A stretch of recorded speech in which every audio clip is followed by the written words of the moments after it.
before I start with this, boom.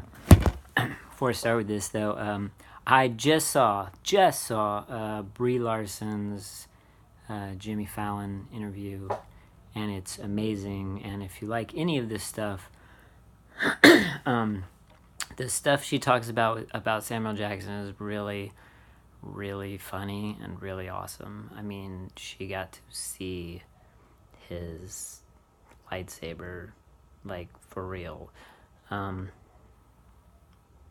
Literally, his lightsaber.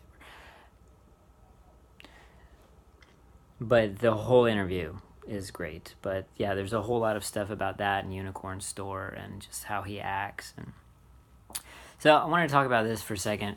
I still have not seen it yet. You'll notice it's sealed.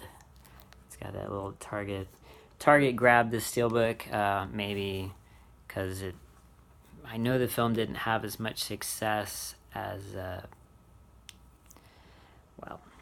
it had some problems. M. Night usually has some problems. I like M. Night.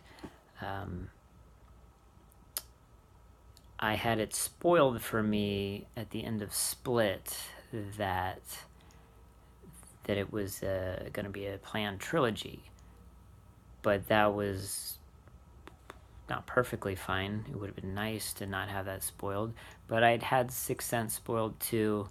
Unbreakable, no, but Sixth Sense was spoiled.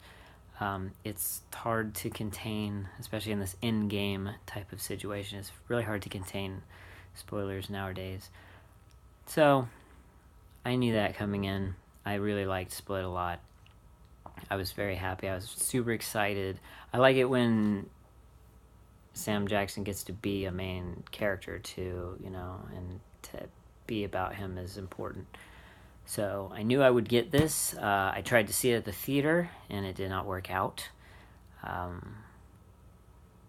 The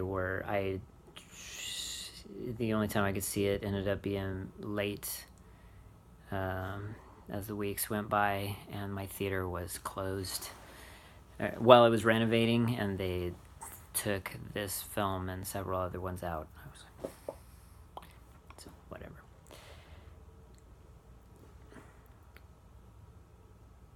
Now, somebody told me that the way it ends is that someone sprays Samuel Jackson with Windex and he disappears. Is that true? I don't think it's true. I don't think it's true at all. But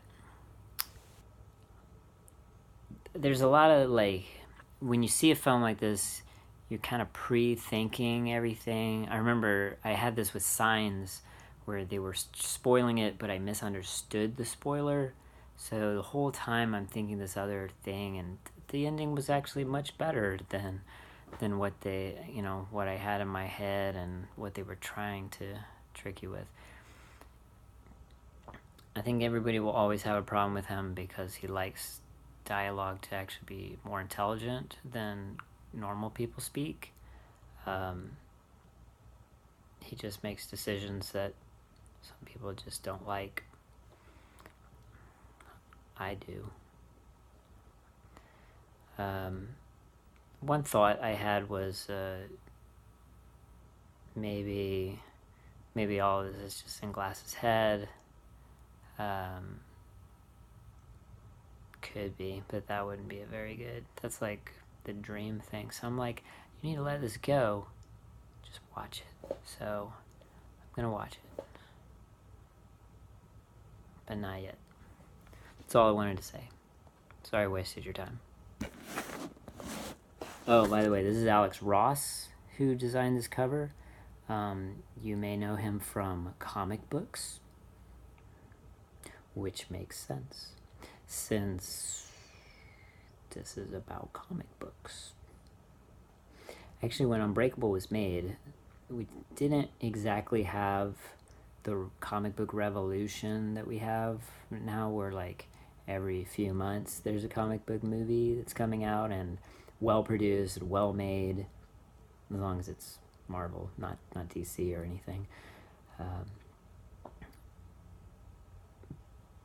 But now that we're kind of in this other realm where they're everywhere, I think it's actually nice that this come back to kind of show what M. Night was attempting was a whole other, kind of heady, conceptual, dramatic comic book film, which you got maybe close to it with like Christopher Nolan, but I always thought it was nice. He always takes his time, and I just always like a new idea. So that's it.